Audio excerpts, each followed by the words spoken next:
और मुझे कहते हैं ठीक है बेटा आप जाएं। तो मैंने कहा नहीं सर आज मैंने जाना। आप ना जस्ट मुझे इतना बता दें, मुझे बेशक सीट भी ना दे, अब मुझे इतना बता दें गलती कहाँ पे मैंने पेपर दिए और मैंने 20 जो है ना कि 1 रिटर्न पास किए हैं PPSC FPSC। मुझे अपने स्टूडेंट की कॉल आई, कहता है सर कोई तरीका हो जाए ना मैं बाहर चला जाऊँ। अच्छा क्यों? कहता है सर मेरी 60,000 तनख्वाह है, सब इंस्पेक्टर हूँ मैं, तो मेरे बच्चे फैमिली बड़ी मुश्किल से गुजारा करते हैं। तो मैंने कहा तो तू भी कोई हिसाब किताब लगा ले, क्योंकि हमारा इधर जो कल्चर है प्राइवेटाइजेशन का वो इतना सिक्योर नहीं है। आपको बहुत अच्छी जॉब है, आप 3-4 लाख ले रहे हो, लेकिन बॉस को पसंद नहीं आया तो उन्होंने कहना कल आप ना।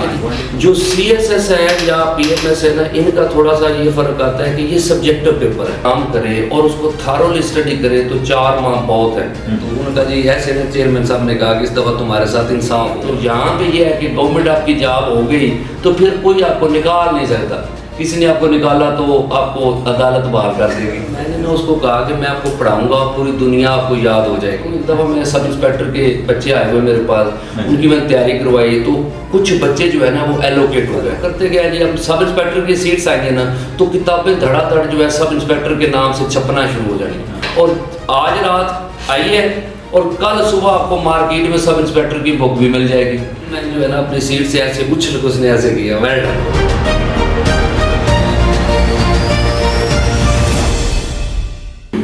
हेलो अस्सलाम वालेकुम, मेरा नाम अरशद हसन है और आप देख रहे हैं ई-कॉमर्स पॉडकास्ट। अगर आप पाकिस्तान में जॉब कर रहे हैं सरकारी लेवल पे या गवर्नमेंट एम्प्लॉय हैं तो आपकी 5 उंगलियां घी में, बल्कि ये कहना ज़्यादा मुनासिब होगा कि आपका तो सर्वे कढ़ाई में है। सो पाकिस्तान में अगर आपने सर्वाइवल करना है और प्रोटोकॉल एंजॉय करना है तो आपको गवर्नमेंट एम्प्लॉय होना ज़रूरी है। सो आज हमारे जो मेहमान हैं वो ऐसे मेहमान हैं जो आपको ये बताएंगे कि पाकिस्तान में गवर्नमेंट जॉब को कैसे हासिल किया जा सकता है किसी अच्छे स्केल के, जिसमें चाहे CSS एग्जाम हो चाहे BMS हो। लेकिन जो हमारे आज के मेहमान हैं वो बेसिकली एक्सपर्ट माने जाते हैं, सिंगल पेपर जनरल जो है कि उसके गुरु माने जाते हैं। आज हम उनसे बात करेंगे। तनवीर रांझा साहब हमारे साथ हैं। सो इनसे हम वो सारी डिस्कशन करेंगे जो आप लोग जानना चाहते हैं और देखना चाहते हैं कि आया इसमें कैसे आप एक कॉम्पिटिटिव एग्जाम को पास कर सकते हैं और इसमें क्या क्या चीज़ें हैं। सो आइए मिलते हैं तनवीर रांझा साहब से। अस्सलाम वालेकुम सर। जी अस्सलाम। सर आपका सबसे पहले तो बहुत शुक्रिया कि आपने अपने कीमती वक्त में टाइम दिया और हमारे प्रोग्राम में आए। प्रोग्राम के सर फॉर्मेट के हिसाब से अब मैं चाहूँगा सबसे पहले आप मुझे ये बताएं कि आपने खुद ये सफ़र टीचिंग का ये कहाँ से शुरू किया और कैसे शुरू किया? सब दोस्तों को मैं बताऊंगा जी कि बेसिकली तो हर बंदा जो है वो जॉब सिक्योरिटी के लिए जैसे आज बच्चे कर रहे हैं, मैंने भी इसी तरह ही जो है कि 1 पेपर का बाकायदा जो है वो पेपर्स दिए हैं। एग्जाम के PPSC के भी, फिर हमने CSS के पेपर भी दिए, PMS के भी दिए। तो बेसिकली तो हमारा सफ़र भी यही था। सही। मैंने 2013 में जो है कि वो बेसिकली जब दिए हैं ना पेपर CSS के, मेरी लास्ट अटेम्प्ट थी, तो मुझे लगा कि चलो यार मैं थोड़ा बहुत ना पढ़ाता हूँ सही, ताकि थोड़े स्टूडेंट आएंगे, थोड़ी बहुत जो है वो फीस आएगी, साथ साथ अपना सफ़र जो है वो जारी रखेंगे। जो एक लाइन है जॉब लेनी है ना जी। ठीक है। बेसिकली वही एक पैटर्न था कि वो जब मैंने पहला एक स्टूडेंट मेरे पास आया और वो मेरा स्टूडेंट जो है आप इस अंदाज में था कि मेरे पास वो एक स्टूडेंट आया और मैंने ना उसको कहा कि मैं आपको पढ़ाऊंगा, पूरी दुनिया आपको याद हो जाएगी। अच्छा। मैं पे और वो बड़ा सीनियर स्टूडेंट था। वो मतलब है कि उसने टॉप भी किया मुख्तलिफ डिपार्टमेंट में ना, माशाल्लाह। मोहम्मद आतिफ उसका नाम है। एटॉमिक एनर्जी में अभी मेरा ख्याल है कि वो मिनिस्ट्री ऑफ डिफेंस में उस तरफ निकल गया, पहले वो था एटॉमिक एनर्जी में ना। सही। हुआ ये कि वो बड़ा सीनियर और मैच्योर स्टूडेंट था। पहले दिन ही जब आया तो मैंने उसे कहा कि इस तरह मैप बनाएंगे और पूरी दुनिया में आपको समझाऊंगा और आपको याद हो जाएगी कंट्रीज, कैपिटल, करेंसीज और इस तरह उनकी जियोग्राफिकल फीचर्स भी। तो कहते हैं ऐसे तो नहीं हो सकती। अच्छा। लगा कि यार पहला स्टूडेंट है, अगर ये भी चला गया तो फिर तो मामला ही खराब हो जाना।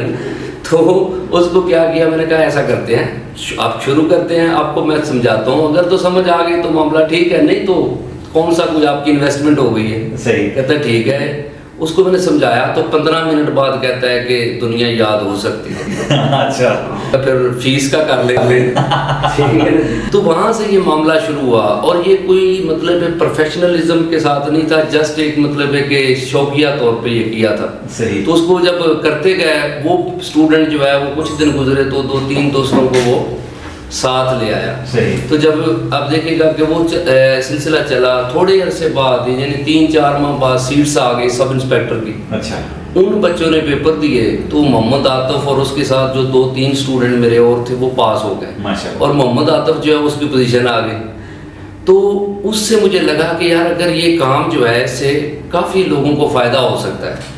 और इसको क्यों ना एज ए प्रोफेशन जो है काम किया जाए। पहले तो इसको हम ऐसे कर रहे थे कि जस्ट के शौकिया तौर पर ना जी, मतलब मैं फिर उसको पूरी स्टडी की पहले, क्योंकि मेरी बेस तो ये थी क्योंकि मैंने खुद पेपर दिए और मैंने 20 जो है ना कि 1 रिटर्न पास किए हैं PPSC FPSC में। अच्छा, माशाल्लाह। मतलब कि हर डिपार्टमेंट में तकरीबन मैंने रिटर्न पास किया। हुआ कि एक दफ़ा मैं ना असिस्टेंट डायरेक्टर लैंड रिकॉर्ड का इंटरव्यू देने गया PPSC, और उससे पहले मेरे को 11 रिटर्न पास हो चुके थे। अच्छा। और मैं घर से ज़हन बना के गया था कि हर दफ़ा मेरा इंटरव्यू ले लेते हैं PPSC वाले। आज मैंने से पूछना है कि भाई मसला कहाँ पे है ना।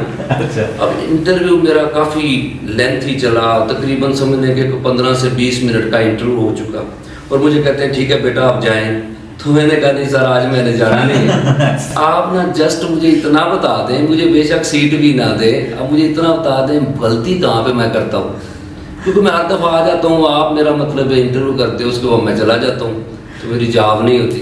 तो अब देखें कि वो डिपार्टमेंट के लोग थे, वो थोड़े से परेशान हुए कि यार अब ऐसे कभी किसी ने किया नहीं है ना।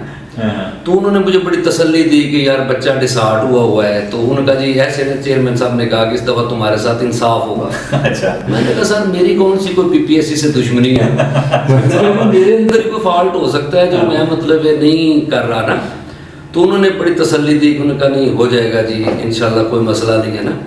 तो मैं आ गया, तो जॉब नहीं हुई। अच्छा, जॉब फिर इसी तरह एक दफ़ा मैं FPSC में इंटरव्यू देने गया, ये इनलैंड रेवेन्यू का था। तो उन्होंने मुझसे पूछा कि आपका एरिया ऑफ इंटरेस्ट क्या है ना। अच्छा। तो मैंने उनको बताया कि इस्लामिक हिस्ट्री है। तो उन्होंने बड़े क्वेश्चन किए इस्लामिक हिस्ट्री के सारे ना पोर्शंस। फिर एंड पे उन्होंने पूछा जी क्रूसेड्स क्या थी ना जी। तो मैंने बताया कि ये जनाब क्रिश्चियन और जो मुसलमानों की वार हुई थी ना, वो थी। उन्होंने कहा जी ठीक है ये तो है, उधर से लीडर कौन थे, यानी रूलर मतलब सिपासलार कौन से, इधर से कौन थे। तो मैंने बताया कि इधर से मुसलमानों की तरफ से नूरुद्दीन जंगी, मादुद्दीन जंगी, सलाहुद्दीन अयूबी, तो उधर से कौन से थे। मैंने उन्हें मतलब कि शाह फ्रांस था, फिर जो है कि शाह इंग्लिस्तान जो है ना रिचर्ड द लाइन हार्ट। जब मैंने ये बोला ना तो चेयरमैन जो है ना अपनी सीट से ऐसे उछल के उसने ऐसे किया वेल डन। और मैं अंदर से सोचने पड़ गया कि आज हो जाना है, ठीक है हमारा काम जो है ना वो पक्का हो जाएगा, क्योंकि फीलिंग आ जाती है ना कि भाई चेयरमैन साहब जो हैं वो सेटिस्फाइड हैं, तो मतलब हो जाएगा। और जैसे ही इंटरव्यू खत्म हुआ तो उन्होंने फिर मुझे सबात दी कि वेल डन बेटा आपकी ना ग्रेड पे अपने सब्जेक्ट पे।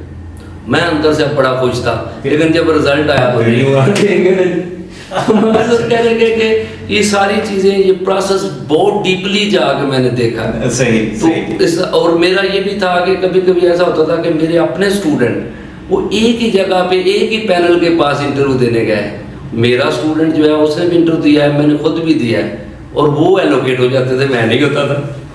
समझा कि नहीं। और एक दफ़ा तो ऐसा भी हुआ कि प्रिवेंटिव ऑफिसर का FPSC में हमने, एक मेरा स्टूडेंट था वो, उसने भी इंटरव्यू दिया, मैंने भी दिया। तो मैं जब वो रिजल्ट आया तो उसकी एलोकेशन हो चुकी थी, मतलब उसका नाम आ गया, मेरा नहीं आया। तो मुझे बड़ी टेंशन हुई। मैंने कहा चलो उससे जा पूछूं तो सही, उसने को क्या एक्स्ट्रा बताया। वो जब मैं उससे पूछा तो कहता सारे इतना कुछ नहीं था, कुछ सवालों के जवाब दिए, लेकिन मैं मतलब इतना सेटिस्फाइड नहीं था अपने इंटरव्यू पे। लेकिन मैंने कहा यार मुझसे तो उन्होंने पूरा CPEC भी पूछा कि बना कैसे है, इसके रूट्स कौन से हैं, eastern route, western route, central route, मैं सारा कुछ बता के आया हूँ। तो वजह ये थी कि दोस्तों को जो हमारे पास जो पढ़ रहे हैं या दोस्त तैयारी कर रहे होते हैं, ये एक तो चीज़ है कि जॉब स्टूडेंट के अंदर है।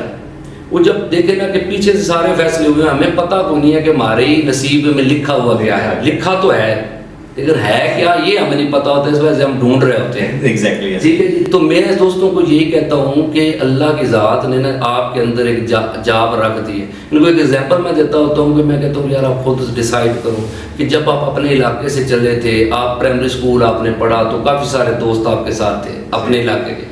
फिर आप वहाँ से हाई स्कूल गए तो थोड़े कम हुए, फिर हाई स्कूल से आप कॉलेज गए तो और कम हुए, फिर वहाँ से यूनिवर्सिटी गए तो और कम हो गए। ऐसा ही। और मैंने कहता हूँ कि यार जिस रब ने आपको यूनिवर्सिटी तक लेके आया, फिर उसने आपको D-ट्रैक नहीं होने दिया, और ना ही उसने अभी तक आपको मतलब उसने आपको जिंदा रखा हुआ है। ऐसे ही। मतलब वो कुछ ना कुछ आपसे काम लेना चाहता है, ठीक है ना जी। तो मतलब आप D-ट्रैक नहीं हुए, आप किसी कंट्री में बाहर नहीं गए, ना ही आपने कोई प्राइवेट जॉब की है, तो फोकस करके आप स्टडी कर रहे हो, तो मतलब अल्लाह की ज़ात आपको कोई गवर्नमेंट जॉब जो है ना वो देना चाह रही है।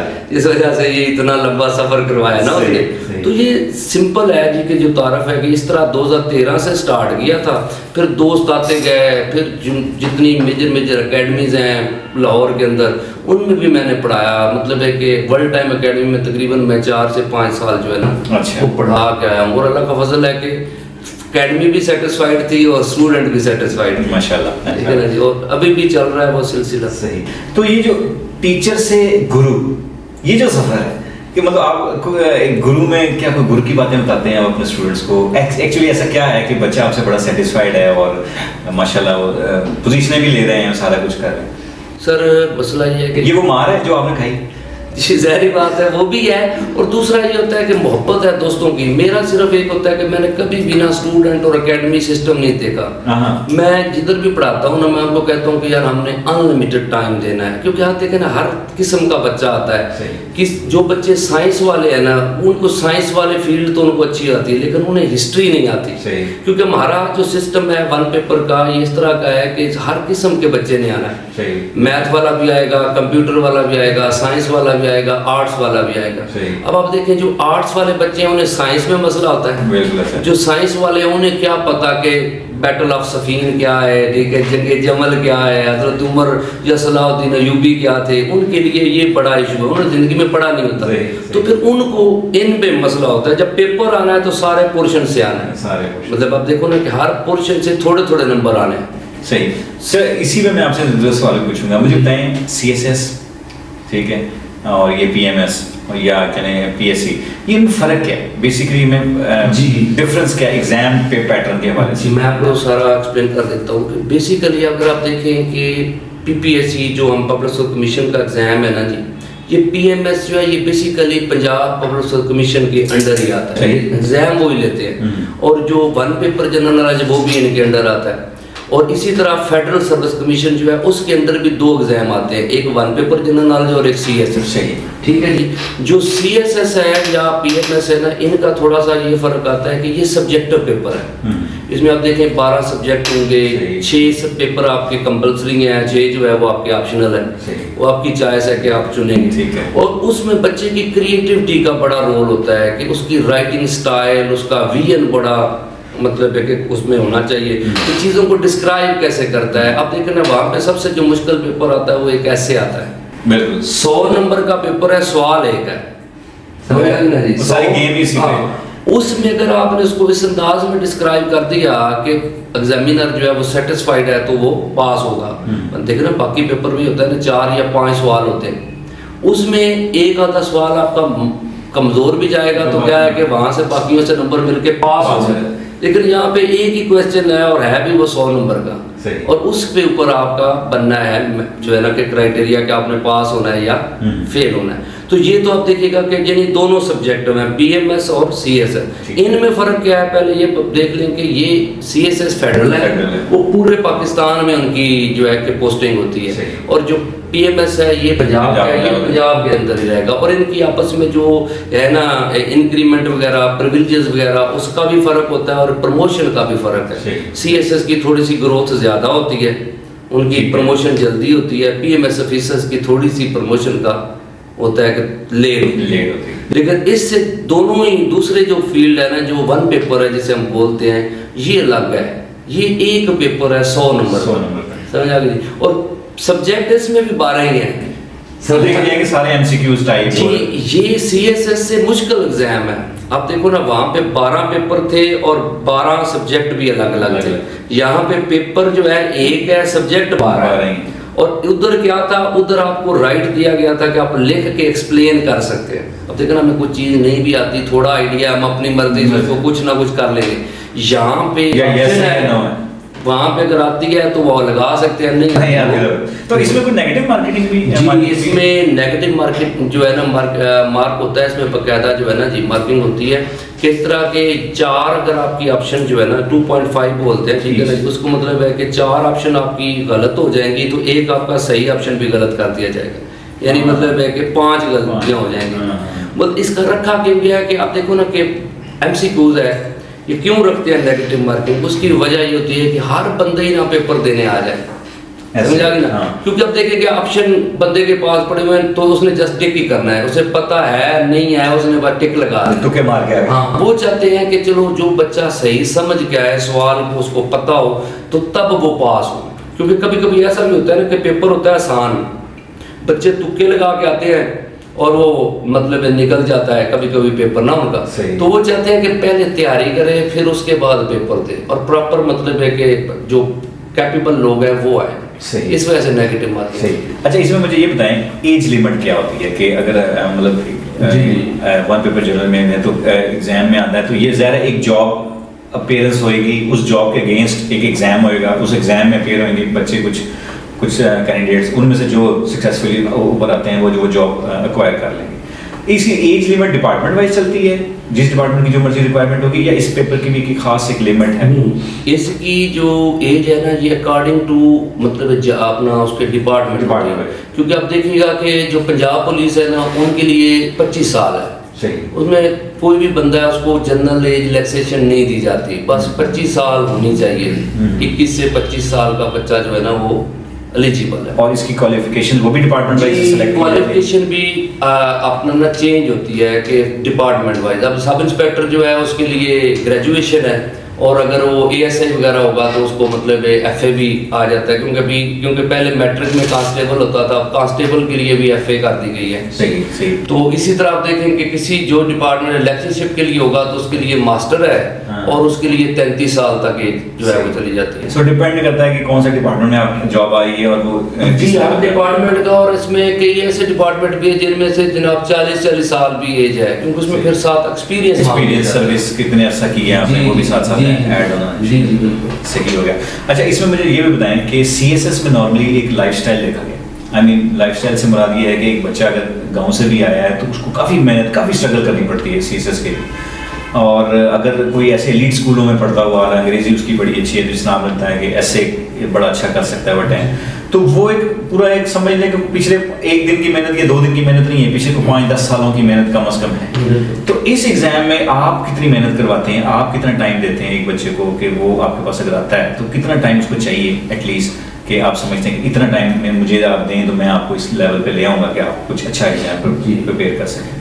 अब देखिएगा ना कि CSS का तो है कि डिस्क्राइब करने वाला, वो तो उसके लिए पीछे भी नो डाउट इसमें भी चाहिए तो ज़रूरी है ना, क्योंकि आप देखें 16 साल आपकी एजुकेशन है तो कुछ ना कुछ तो आपने सीखा है ना। ठीक है। लेकिन 4 माह जो होते हैं ना, मेरा ये अपना माइंड है कि अगर सही बच्चा काम करे और उसको थारोली स्टडी करे तो 4 माह बहुत है। मतलब इसमें थोड़ा सा फर्क ये आ जाता है ना कि ये थोड़ी क्रैमिंग वाली चीज़ें हैं। अगर वो अच्छी तरह सीक्वेंस वाली चीज़ें करता जाए तो 4 माह में उसके सारे सब्जेक्ट जो है ना वो इस लेवल पे आ जाते हैं कि वो 100 नंबर में से 85 जो है ना वो ले सकता है। ठीक है। तो इस वजह से 4 माह बहुत है। जिस बच्चे ने 4 माह में नहीं ना कर पाता, यानी कि वो आगे कहता है जी मेरा 1 पेपर में साल चले, तो उसको फिर वो चाहिए कि वो अपनी ना डेस्टिनेशन चेंज कर, क्योंकि 4 माह बहुत है। CSS का अगर आप देखें जिसका बैकग्राउंड हो तो 6 माह जो है ना, 6 माह की स्टडी बहुत है। जिस बंदे का मतलब पीछे वो उसने ज़ेर बनाया हुआ था, एक तो तेरा बच्चा बिल्कुल ही रफ माइंडेड आता है, अचानक ही शुरू हुआ। खास तौर पे आप देखो ना जो हमारे अच्छे एजुकेशन इंस्टीट्यूशन है वो बच्चों को सिखाते हैं, लेकिन जैसे कि गांव के कॉलेज वगैरह यानी छोटे शहरों के वहाँ पे ऐसा नहीं होता। तो वो बच्चा आता है उसके लिए तो 1.5 साल उसको लग जाता है सीधा होने में। लेकिन जो अच्छे इंस्टीट्यूट से आएगा उसको जस्ट थोड़ी बहुत पॉलिश होना है, किसी अच्छे टीचर के पास बैठेगा तो स्टाइल में थोड़ी बहुत, या आपने जो है ना कि नज़रियात अपने विजन को थोड़ा बहुत आगे पीछे करेगा, बाकी चीज़ें हैं। तो उसको 6 माह बहुत है। 6 माह में रिवीजन करके वो पेपर देगा तो वो निकल जाएगा। आपके पास बच्चा आता है, स्टूडेंट आता है आपके पास, क्या गारंटी देते हैं आप उसे कि मैं ये जो जॉब है या ये जो मैं तैयारी में इस लेवल पे ले आऊँगा कि आप ये जॉब कर पाऊँ? जी पहली बात तो गारंटी तो कोई भी नहीं देता। मतलब ऐसे है ना कि मुझे कई बच्चे पूछते हैं कि सर आप गारंटी देंगे हम पास? ये तो नॉर्मल सवाल है। बात मैं उन्हें ये कहता हूँ कि यार आपने 16 साल एजुकेशन ली है जिन डिपार्टमेंट से, उन्होंने गारंटी दी थी। एडमिशन लेने से पहले पूछा था कि जॉब मिलेगी। मसला सर है कि हम ये गारंटी देते हैं कि जो बच्चा हमसे पढ़ेगा ना वो खुद बोलेगा कि मैं सेटिस्फाइड हूँ। उसकी वजह मैं बताता हूँ, एक दफ़ा मैं सब इंस्पेक्टर के बच्चे आए हुए मेरे पास, उनकी मैंने तैयारी करवाई तो कुछ बच्चे जो है ना वो एलोकेट हो गए।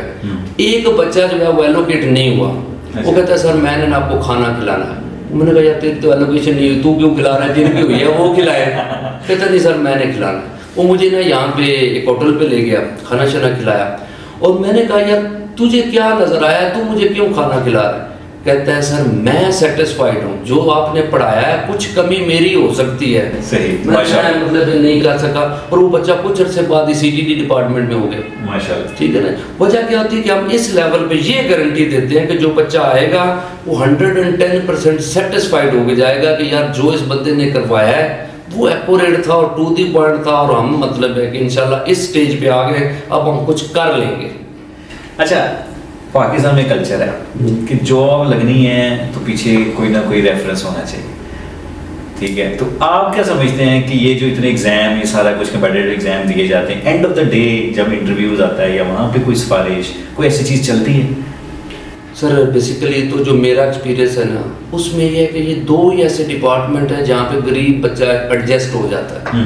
मतलब है ना, लोग जो सर गलत लोग होते हैं ना, ये अफवाहें फैलाते हैं कि मतलब है कि जी पैसे चलते हैं, आप हमें पैसे दें हम ये कर देंगे। मेरा आपको ज़ाती एक्सपीरियंस कहता हूँ कि मेरे इतने स्टूडेंट कि जो बिल्कुल ही जो है ना, मतलब है कि गरीब फैमिली से, मेरा एक अपना स्टूडेंट जो है, बहुत सारे एग्जाम्पल हैं ऐसे। मेरा एक जो है ना कि तल्लक वाला दोस्त भी बना हुआ था जब मैंने लिया है, वो मेरे साथ रूम में रहता था, तो उसको मैं पढ़ाता रहा। तो वो बच्चा जो है ना 2 दफ़ा उसने जानबूझ के ना सब इंस्पेक्टर का ना ये स्किप कर दिया, पेपर नहीं दिए। तो मैंने ना तीसरी दफ़ा उसे नाराज़ होकर मैंने कहा हर हाल में तूने पेपर देने, जो भी होगा देखा जाएगा। वो पेपर दिए तो उसके ना मतलब है कि पासिंग मार्क्स हो गए, उधर से रिजल्ट आ गया। जब उसने इंटरव्यू दिया तो उसको मतलब है कि यहाँ तक लोग फेवर करते हैं कि उससे उन्होंने पूछा कि उसने किया वो LLB था, लेकिन उसने ना उधर शो किया कि मेरा BA है जी, मतलब BCom है। उन्होंने पूछा भी आगे स्टडी नहीं की, कहते जी वालिद साहब फौत हो गए थे तो फैमिली में इश्यूज थे तो मैं नहीं पढ़ सका। तो पैनल ने उसको 82 नंबर दिए इंटरव्यू में, और वो बंदा एलोकेट हो गया, अभी SHO लगा हुआ है। मकसद होता है कि अगर ये सिर्फ सिफारिश ही हो तो फिर मतलब है वो क्यों कर गरीब बच्चे को एलोकेट कर रहे हैं? तो ऐसा नहीं है। PPSC FPSC हमारा जो है ना, ये 2 ही डिपार्टमेंट हैं जो रिक्रूटमेंट जो हो रही है ना वो बिल्कुल मतलब मेरिट पे होती है, और मतलब है कि जो किसी में है। हाँ कभी कभी ऐसा होता है, आप देखो ना मैंने इतने इंटरव्यू दिए और मेरा नहीं हुआ, मतलब इसमें मेरे नसीब की भी बात है, रिजल्ट भी है, ठीक है ना जी। और इस तरह नहीं कि किसी का नहीं हुआ तो वो कहते कि नहीं जी ये डिपार्टमेंट ही ठीक नहीं है। अब इतने दोस्त हो रहे हैं मतलब है जो जॉब कर रहे हैं, और हमारे जैसे ही दोस्त जो गांव से आए हुए थे वो एलोकेट हुए हैं, तो फ्री कोई 1 रुपया भी नहीं दिया, ना ही कोई ऐसा चक्कर। सही, गुड हो गया। पूरी दुनिया में कल्चर है कि गवर्नमेंट से लोग अवॉइड करते हैं, गवर्नमेंट जॉब से अवॉइड करते हैं। पूरी दुनिया में अगर आप यूरोप वगैरह की दे रहे हैं, वो प्राइवेट जॉब को ज़्यादा प्रेफरेंस देते हैं बिकॉज वहाँ पे अपॉर्चुनिटीज ज़्यादा हैं, आगे बढ़ने की ज़्यादा अपॉर्चुनिटी। यहाँ तो एक जगह आप फिक्स हो जाते हैं तो वहीं से निकलना बड़ा मुश्किल है। पाकिस्तान में उल्टा कल्चर, पाकिस्तान में लोग कहते हैं कि यार किसी तरह गवर्नमेंट जॉब हो जाए बस, उसके अलावा प्राइवेट को अगर ज़्यादा पैसे भी हैं तो वो छोड़ रहे हैं।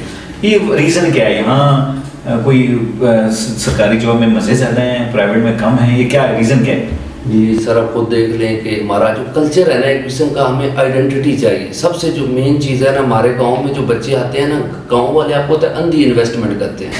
वो कहते हैं आप 15 साल बैठे रहो लाहौर में, लेकिन हमें गवर्नमेंट जॉब चाहिए, कोई आइडेंटिटी दे रहे हैं। वो कहते हैं कि जब मैं फ़ोन करूँ ना, मुझे मोहल्ले वाले आके कहें कि तुम्हारा बेटा वहाँ लगा हुआ है तो हम फ़ोन उस सिफारिश करो, तो वाला साहब कहते हैं मेरे पैसे पूरे हो गए, मेरी इन्वेस्टमेंट पूरी। समझा कि ये एक कल्चर है, क्योंकि हमारा बेसिकली आपको पता है कि 70% लोग जो है वो देहाती कल्चर वाले हैं, तो वहाँ पे ये आइडेंटिटी का बड़ा पता नहीं। शहरों में लोग कम गवर्नमेंट, लाहौर में भी आप कराची देख लें जो बड़े शहर है, यहाँ पे गवर्नमेंट जॉब लोग कम करते हैं, अपने बिजनेस को फोकस करते हैं कि यार हमारा अपना बिजनेस हो जो नस्ल दर नस्ल चले। लेकिन क्योंकि हमारा जो एग्रीकल्चर एरिया है, रूरल एरिया जो हमारा होता है, उसमें बेसिकली ये ट्रेंड है कि गवर्नमेंट जॉब का, क्योंकि उनके आपस में पता है लड़ाई झगड़े, गाँव में छोटे शहरों में लड़ाई झगड़े टेंशनें चलती रहती, तो उन्हें वो चाहिए सिस्टम के जो उनको सिफारिश बने उनकी। तो इस वजह से दूसरा आपको पता है कि इसमें सिक्योरिटी भी बढ़ी है, जॉब सिक्योरिटी है, क्योंकि हमारा इधर जो कल्चर है प्राइवेटाइजेशन का वो इतना सिक्योर नहीं है।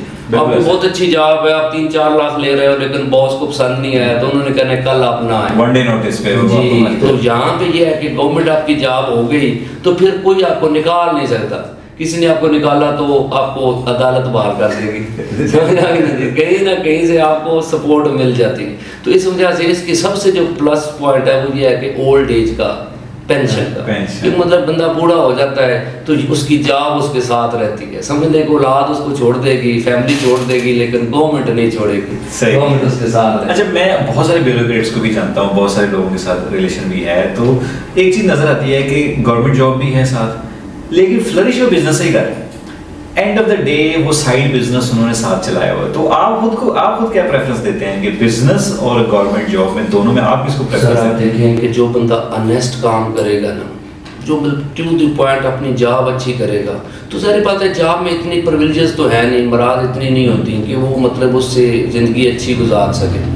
तो उसको जो ऑनेस्ट बंदा होगा ना, वो साथ कोई ना कोई काम करेगा, कोई ना कोई साइड बिजनेस, चाहे वो अपने मतलब किसी भाई को रिश्तेदार को बना के दे या खुद करे यानी जॉब के बाद, वो उस बंदे की, मेरा जो मानना है कि वो ऑनेस्ट बंदा करता है, क्योंकि मतलब दो नंबरी नहीं करनी बीच में, उधर से इंटरेस्ट नहीं है। हाँ। जिसको उस डिपार्टमेंट में इंटरेस्ट है ना, उसका फोकस ही उधर है। हाँ। उसे फिर और कोई बिजनेस की जरूरत नहीं है, ये मेरा मानना है। जितने भी ये आप देखिएगा हमारे साथ दोस्त CSPs हैं जो अकेडमीज में पढ़ा रहे होते हैं, मतलब आप देखें एक CSPs है, उसने अच्छी जॉब ले ली, सारा कुछ हो गया, तो वो अकेडमी में अगर वो पढ़ा रहा है तो मतलब वो ऑनेस्ट बंदा है ना, वो नहीं चाहता कि गवर्नमेंट के पैसे जो है ना वो मतलब है कि मैं उधर से कमाऊं, वो चाहता है कि यार मैं साइड पे कुछ 2 घंटे, आप देखो ना एक बंदा सारा दिन जॉब करता है तो 4-5 घंटे वो अकेडमी के लिए भी निकालता है, तो मतलब वो ऑनेस्ट है तो ये कर रहा है ना।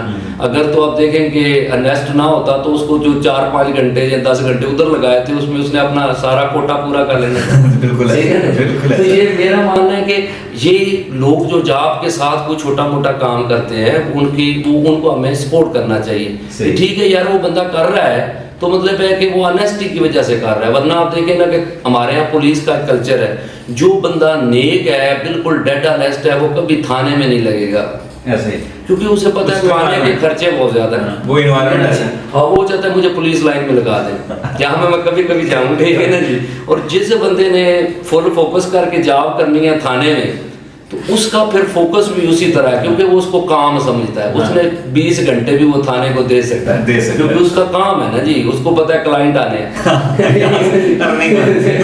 तो ये चक्कर है। अदरवाइज मतलब नहीं, ये आप पूरा ऑब्जर्व कर लीजिएगा, क्योंकि मेरे इतने स्टूडेंट हैं जो मतलब मुख्तलिफ थानों में लगे हुए हैं, तो जो बंदा डेड ऑनेस्ट है ना, मेरा पहले दिन मुझे एक अपने स्टूडेंट की कॉल आई, कहता है सर कोई तरीका हो जाए ना मैं बाहर चला जाऊँ। अच्छा, क्यों? कहता है सर मेरी 60,000 तनख्वाह है, सब इंस्पेक्टर हूँ मैं, तो मेरे बच्चे फैमिली बड़ी मुश्किल से गुजारा करते हैं। तो मैंने कहा तो तू भी कोई हिसाब किताब लगा रहा है? कहता है सर मैं नहीं कर सकता, क्योंकि कल जवाब भी तो देना है सर, आप देंगे जवाब देना मैं कैसे दूंगा जी। तो कहता है मैं किसी अरब कंट्री में चला जाऊँ ना तब भी ठीक है, क्योंकि ना मुझे वहाँ पे 1.5-2 लाख रुपए अगर मिल जाता है तो वो मुझे बेटर है। तो मकसद है कि जो ऑनेस्ट बंदा है वो उसके लिए फिर टफ हो जाता है, गवर्नमेंट जॉब में इतनी मरात नहीं है, तनख्वाहें थोड़ी होने की वजह से ना। सही। तो अच्छा, अभी पिछले खास तौर पे ये 2-3 सालों में जॉब्स अपॉर्चुनिटीज तो बिल्कुल ही ना होने के बराबर है। अब आपका क्या सिलसिला है, कैसे आप देख रहे हैं कि आने वाले वक्तों में भी खास तौर पे इन खास अरसे में और पिछले अरसे में आप देखें तो अब क्या गवर्नमेंट जॉब्स वाकईतन बिल्कुल डेड हो गई हैं या कुछ आ रही हैं जॉब्स जिसके साथ अपॉर्चुनिटी, जहाँ पहले 10 जॉब्स निकलती थी, मेरे से वहाँ शायद 2 निकल गई, कुछ ऐसा ही है? वो आपकी बात ठीक है। देखिए ना कि अब गवर्नमेंट के हालात, मुल्क में स्टेबिलिटी नहीं है, पिछले 2 साल से सिलसिला ऐसे ही चल रहा है, क्योंकि गवर्नमेंट जब स्टेबल होती है तो डिपार्टमेंट ग्रो करते हैं, बाहर से इन्वेस्टमेंट आती है, क्योंकि नई नई अपॉर्चुनिटीज बनती हैं। जाहिर बात है जो एग्जिस्टिंग डिपार्टमेंट है उनमें तो थोड़ी थोड़ी चीजें निकलनी है, रिटायर हो गया, कोई डेथ हो गई, उसकी जगह डिपार्टमेंट ने एप्लीकेशन दी कि हमें ये 4 बंदे या 5 बंदे चाहिए, तो उस हिसाब से। लेकिन जब डिपार्टमेंट आप देखें ग्रो करता है, इन्वेस्टमेंट आती है, फिर अभी जैसे हमारा मुल्क है तो ये 1947 से ना 4 सूबे चले आ रहे हैं। अब देखिएगा कि इंडिया को अगर हम कंपैरिजन करें तो इंडिया ने बड़ी तेज़ी से डिवीजन किया, सूबों को उसने डिवाइड किया। 1966 में उसने इंडियन पंजाब के 3 सूबे बना दिए, इसी तरह मुख्तलिफ स्टेट्स को, गुजरात को बम्बई से अलग कर दिया, राजस्थान इंडिपेंडेंट छोटे छोटे सूबे उन्होंने बनाए और 29 स्टेट्स बन गए। और अब देखिए हमारा 4 सूबे हैं और इतने बड़े हैं कि उसमें एडमिनिस्ट्रेशन के फ्लॉज हैं। अगर हम इनको छोटा करेंगे तो जॉब अपॉर्चुनिटी, मतलब जनूबी पंजाब में सीधा होगा कि यार वो भी बनाना है हमने एक बात है ना कि अगर पंजाब जो है इसको 3 हिस्सों में डिवाइड कर दिया जाए, बलूचिस्तान को 3 हिस्सों में, सिंध को 2 में, केपी को 2 में, यानी कि एक तो एडमिनिस्ट्रेशन बेहतर होगी, जॉब अपॉर्चुनिटीज निकलेंगी और लोग मेहनत करेंगे। जब उनका सूबा होगा ना छोटा तो अपॉर्चुनिटीज वो ज़्यादा और एडमिनिस्ट्रेशन बेहतर होती जाएगी। लेकिन वो भी हमारा वो स्ट्रक्चर नहीं है, अभी हमारे ओवरऑल जनरल जो है वो स्टेबिलिटी का इशू है, तो इस वजह से। लेकिन साथ साथ सीट्स आ रही हैं, मतलब अभी भी आप देखिएगा कि एयरपोर्ट सिक्योरिटी फोर्स में सीटें आई हैं, असिस्टेंट डायरेक्टर वगैरह की हैं। इसी तरह MOD में सीटें आ गई, मिनिस्ट्री ऑफ डिफेंस में असिस्टेंट डायरेक्टर है, सब इंस्पेक्टर, इंस्पेक्टर, मुख्तलिफ सीट्स जो है ना वो रेगुलर निकलती रहती है। सीट्स 1 पेपर की ना अनाउंस होती रहती हैं। ये इनका कोई ये नहीं है कि जिस तरह सीट्स कहना इनका होता नहीं है कि उनका तो पक्का है ना, साल में एक दफ़ा सीट्स आनी है, चाहे वो 100 सीट आए चाहे 200 आए, वो उन्होंने साल के बाद अनाउंस करनी होती है और उनके फरवरी में पेपर होने ही होने। लेकिन इसका ऐसा नहीं है, इसमें मुख्तलिफ डिपार्टमेंट में सीट्स आती रहती हैं। कभी जेल वालों ने दे दी, कभी पुलिस वालों ने दे दी, कभी एक्साइज वालों ने दे दी, कभी किसी और ने दे दी। तो मतलब वो PPSC और FPSC वाले रिक्रूटमेंट चलती रहती है साल ना। सो एक आम आदमी को कैसे पता चलेगा कि अब यहाँ पे सीट अनाउंस हो चुकी है? ये जस्ट एक अखबार में अनाउंसमेंट होती है? FPSC की और PPSC की अपनी साइट है, वो जब अनाउंस करते हैं, क्योंकि अब अखबार में वो देते जरूर है लेकिन ओल्ड हो गया है। अब सीधा सीधा सोशल मीडिया का दौर है, आप अगर वीकली जो है वो चेक करते रहें, खासतौर पे संडे वाला दिन वो अनाउंस करते हैं, तो उनकी साइट्स पे हर चीज़, और उसके साथ साथ अपकमिंग में भी वो बताते रहते हैं कि जनाब ये जो है सीट्स जो है अपकमिंग में है, ये रिसेंट अनाउंस होंगी और ये जो है आ चुकी हैं, इनके पेपर होने वाले हैं, इनके इंटरव्यू चल रहे हैं, ठीक है ना। मतलब पूरा डिटेल बताते हैं और प्रोसीजर है वो, आप एक दफ़ा बच्चा देख लेगा तो उसको सारा पता चल जाएगा। सही। अच्छा, अब बच्चा आपके पास आता है, सक्सेस रोड मैप क्या देते हैं आपके, यार ये तो लाजमी करना है आपने, या वो बच्चे जो हमें देख रहे हैं और इस की तैयारी भी करना चाह रहे हैं, उनके लिए आप क्या कहते हैं कि टाइम फ्रेम क्या होना चाहिए उनके पास? एटलीस्ट अगर लेट्स सपोज जॉब कर रहे हैं, कोई प्राइवेट जॉब छोटी मोटी कर रहे हैं, तो आप क्या समझते हैं दिन में कम से कम 4 से 5 घंटे उनको अपने इस नॉलेज पे लगाना चाहिए? वो कैसे आप उसको सक्सेस रोड मैप कैसे? मैं आपको बताता हूँ, एक तो पहले बता दूँ कि सारे ना जो दोस्त हैं ना हमारे पास अकेडमीज जो कर रहे हैं, बच्चों को पढ़ा रहे हैं, वो जो कोई भी जॉब आती है ना तो उसका ऐड लगा देते हैं कि जी इसकी तैयारी हो रही है, और हमारा स्टूडेंट जो है वो बच्चा समझता है यार अच्छा एक किताबों वाले, उर्दू बाजार वाले और एक हमारी अकेडमीज वाले, वो करते क्या है जी, अब सब इंस्पेक्टर की सीट्स आएंगी ना तो किताबें धड़ाधड़ जो है सब इंस्पेक्टर के नाम से छपना शुरू हो जानी, और आज रात आई है और कल सुबह आपको मार्केट में सब इंस्पेक्टर की बुक भी मिल जाएगी। वो कैसे बनाते हैं, वो सारी पुरानी किताब होती है, सिर्फ उसका कवर चेंज कर देते हैं और बच्चे को लगता है जी सब इंस्पेक्टर की गाइड आ गई, यही मेरी जिंदगी बदलेगी। ठीक है, इसी तरह अकेडमीज वाले क्या करते हैं, उन्होंने स्पेशल नाम दे देना जी सब इंस्पेक्टर की तैयारी हो रही है।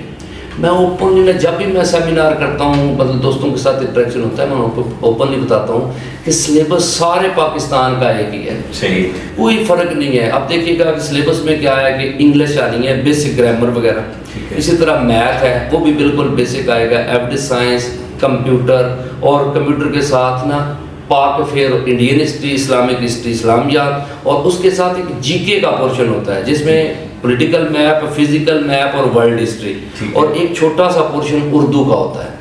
ये पूरे पाकिस्तान का यही सिलेबस है, मतलब हर जर्नल पेपर में यही सिलेबस चलना है, चाहे वो सब इंस्पेक्टर हो, चाहे वो MOD हो, चाहे वो जनाब एयरपोर्ट सिक्योरिटी फोर्स हो। सिर्फ फर्क क्या होता है, जब वो PPSC वाले साथ बता देते हैं ये तो जर्नल है, और ये एक्ट जो है ना, इस जवाब के लिए आपने इस एक्ट से भी सवाल आएंगे। जैसे अभी आप देखें ना तहसीलदार का पेपर है ना, तो उसमें उन्होंने मेंशन किया है कि लैंड रेवेन्यू एक्ट आपका आएगा, टेनेंसी आएगी, लैंड एक्विजिशन आएगा, ये पेपर आपका अलग से होना है। जीके का पेपर सेम है, और साथ उन्होंने इंग्लिश ऐसे और कंपोजिशन और उर्दू ऐसे और ग्रामर डाल दिए। देखो ना, मतलब वो बिल्कुल बताते हैं, लेकिन बच्चे जो है ना उनको अकेडमीज वाले ये कर देते हैं कि जी ये फलां जॉब है, ये फलां जॉब। अब आपको बता देता हूँ कि रोड मैप क्या है। सबसे पहले तो ये है कि दोस्त जितने हैं ना जो तैयारी करना चाहते हैं, उनको ओपनली मैं कहता हूँ कि बेशक आप किसी अकेडमी से पढ़े या ना पढ़े, लेकिन आपने क्या करना है, नंबर दे रहे हैं, समझा जी।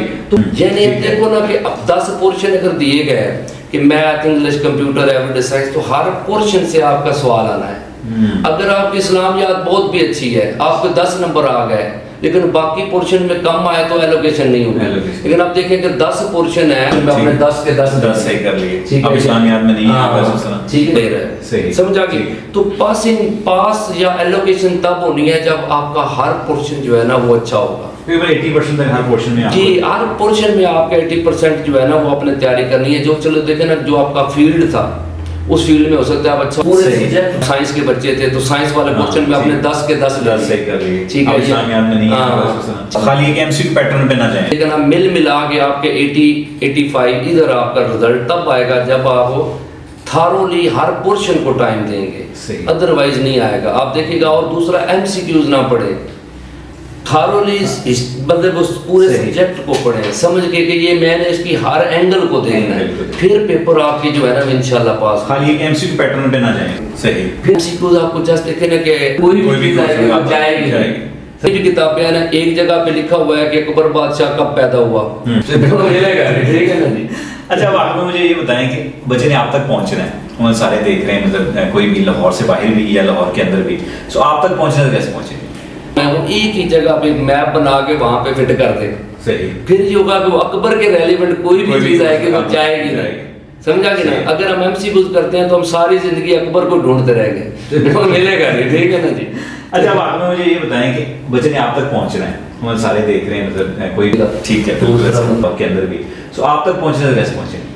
सर मेरा चैनल भी है यूट्यूब, लाहौर बागे जनाब में, आप बेसिकली लाहौर बागे नाम से, ठीक है। उसमें हमने लेक्चर्स भी दिए हुए हैं। दोस्त अगर उसको विजिट करेंगे तो उसको उनको बहुत ज़्यादा नॉलेज भी मिलेगा जी। दूसरा फेसबुक के ऊपर भी मतलब लिखें तो आ जाएगा जी, नंबर्स वगैरह भी मतलब है को डिस्क्रिप्शन में आप दे दीजिएगा, ठीक है। तो इस तरह मतलब है कि दोस्त रब्ता कर सकते हैं, क्योंकि ना बागे जनाब के पास मेरा सेंटर है, लाहौर बागे जनाब में, सही। वहाँ पे तो देख लेंगे यूट्यूब वगैरह, उनको आइडिया हो जाएगा।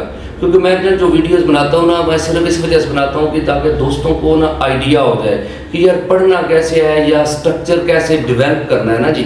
जो मैं क्योंकि इस वजह से बहुत ज़्यादा इस फील्ड में मार खाई, मैंने एमसीक्यूज बड़े किताबें मैं पूरा ना दिन में एक किताब खत्म कर देता था, लेकिन मुझे चीजें स्टे नहीं करती थी। जैसे पेपर देते थे ना ऐसा लगता था कुछ आता ही नहीं है।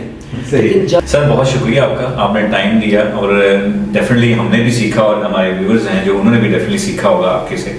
सो व्यूअर्स, आपने देखा हमारे साथ तनवीर रांझा साहब मौजूद थे। हमने बड़ी खुल के बात की अबाउट कि एग्जाम, कंप्यूटर एग्जाम को कैसे आप प्रिपेयर कर सकते हैं। मीनवाइल अगर आप मजीद इसमें कुछ डिस्कशन करना चाहते हैं, कुछ बात करना चाहते हैं, तो हमारे कमेंट्स में भी लिख सकते हैं, आप हमें डिस्क्रिप्शन में भी देख सकते हैं, हम इनका नंबर्स भी शेयर कर देंगे आपसे। आप इनसे डायरेक्ट कॉन्टैक्ट भी कर सकते हैं या ई-कॉमर्स के प्लेटफॉर्म से भी कॉन्टैक्ट कर सकते हैं, हम आपको इनके साथ थ्रू भी करा सकते हैं। सो नेक्स्ट नए किसी मेहमान के साथ भी दोबारा हाजिर होंगे, तब तक के लिए इजाज़त दें। अल्लाह हाफिज़।